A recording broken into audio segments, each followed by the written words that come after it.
Hey guys, this is Mike Mahaffey, the old bastard BJJ guy, here for BJJ Mental Models. Back in my day, we had to walk uphill in the snow both ways to get to the academy just to learn some crappy technique from a random purple belt. You kids have it so easy because now you can just subscribe to BJJ Mental Models Premium and get tons of great audio courses to learn new techniques, enhance your mindset, and entertain yourself. You can even get personalized rolling reviews from some of your favorite BJJ Mental Models coaches, including me. It's like having your own seminar, you spoiled little whippersnappers. So what are you waiting for? Subscribe to BJJ Mental Models Premium right now, get off my lawn, and go train. Hey, welcome to BJJ Mental Models. I'm Steve Kwan. BJJ Mental Models is your guide to a conceptual and intelligent jiu-jitsu approach, and I'm back again with another mini episode. We're continuing our conversations on the core mechanics of jiu-jitsu. This time, we're talking about the fourth of the core mechanics, clamps. So before you go any further, we've already talked about frames, levers, and wedges. If you haven't listened to those ones yet, I would definitely recommend you do so because all 6 of these concepts are supposed to work together in tandem. But this time we're going to talk about clamps. Now, a clamp is basically when you lock a portion of your opponent's body inside a portion of your body. You're creating what you might call a closed circuit or a kinetic chain. An example of a clamp is closed guard. You are using your legs to prevent the person from being able to posture, stand up, and get out of your guard. A clamp is basically when you lock onto someone and you don't let them go. Clamps are generally about either immobilization or making sure your opponent cannot escape the position that you're holding them in. So if we go back to the examples I gave earlier, with closed guard, what you're trying to do is prevent your opponent from posturing and escaping the guard. With back control, you might not be able to actually prevent them from moving. They might roll or do stuff, but the goal is if you've got your clamps, so in this case, it's going to be your seatbelt, you're using those so that when your opponent moves, you move with them and you maintain that chest to back connection. So a clamp is all about holding a person in the position that you want them to be in. Clamps are very powerful. But one thing to bear in mind is that if you're clamping a strong part of your opponent's body, there is going to be a size and strength consideration. So for example, closed guard. If you are a smaller person and you've ever tried to hold a larger, stronger person in your closed guard, you've probably encountered situations where this is very hard, either because despite your best efforts, they can still posture and break your guard, or maybe they're just so big that you can't even close your guard and feel good about it.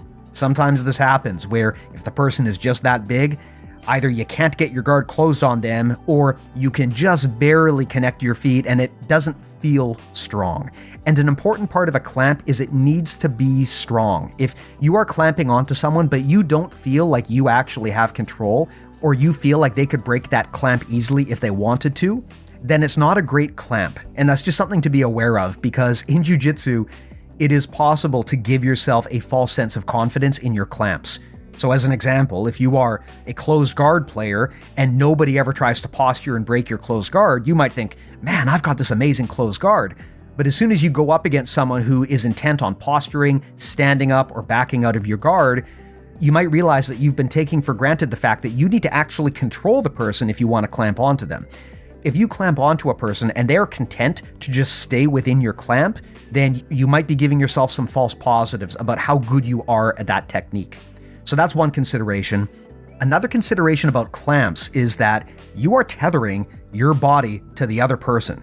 So if you're going to do this, you have to have confidence that either you can prevent them from using you as a tether ball, or that should they try to do that, you can release the clamps and still be okay. And you may have heard me give this example on the podcast talking about a tether ball. Think of a tether ball on a schoolyard, a ball that's tied to a stick. It spins around and gets bopped all over the place. That's happening because the ball is tethered to the post. You don't want to be the ball. You do not want to let someone bounce you around.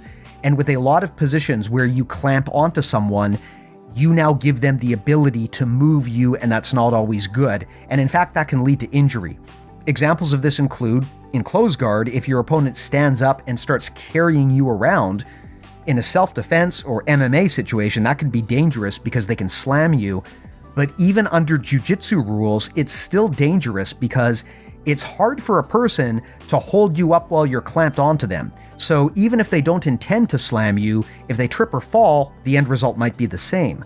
Similarly, if you try to jump onto someone's back and latch onto a seatbelt, but they still have their base, for example, if they're in a turtle, you have to worry about what happens if they roll. You could land on your head, you could land on your shoulder, so there is a safety consideration with clamps.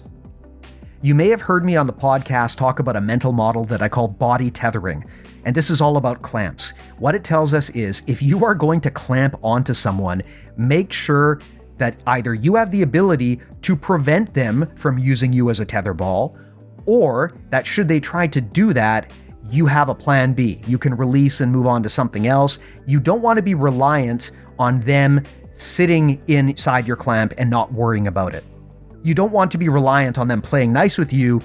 So there is a safety consideration with clamps because when you clamp onto someone, you move with them. Where clamps might be effective is if you're a bigger, stronger person, or if you're heavy enough that you don't have to worry about your opponent picking up your weight. But if you are a smaller person, this is a consideration. There is a reason why a lot of smaller grapplers don't use clamp-based controls. They prefer to use hook-based controls, and that's what we're going to talk about in the next mini episode. So just recapping this, so far we've talked about frames, levers, wedges, and clamps. In the next two, we're going to talk about hooks and posts. Hope this was helpful. As I mentioned before, the goal here is to help you understand that pretty much every position in Jiu-Jitsu can be broken down into these 6 core mechanics, and once you understand that, it's a lot easier to troubleshoot why something's not working, because you can just ask yourself, well, if I'm trying to control the person, where are my clamps? If you don't have sufficient clamps, you might not be able to control them. So that's the hope here, is that we give you a toolkit that you can use to quickly deconstruct and understand pretty much any scenario you could get into in Jiu-Jitsu. If you want more like this, everything we make lives at bjjmentalmodels.com. We've got almost 300 episodes at this point of the podcast. They're all completely free. There's also an awesome newsletter, a full database of concepts, and you can join our premium service. I will put a link in the show notes, but thanks for listening, and we'll talk to you next time.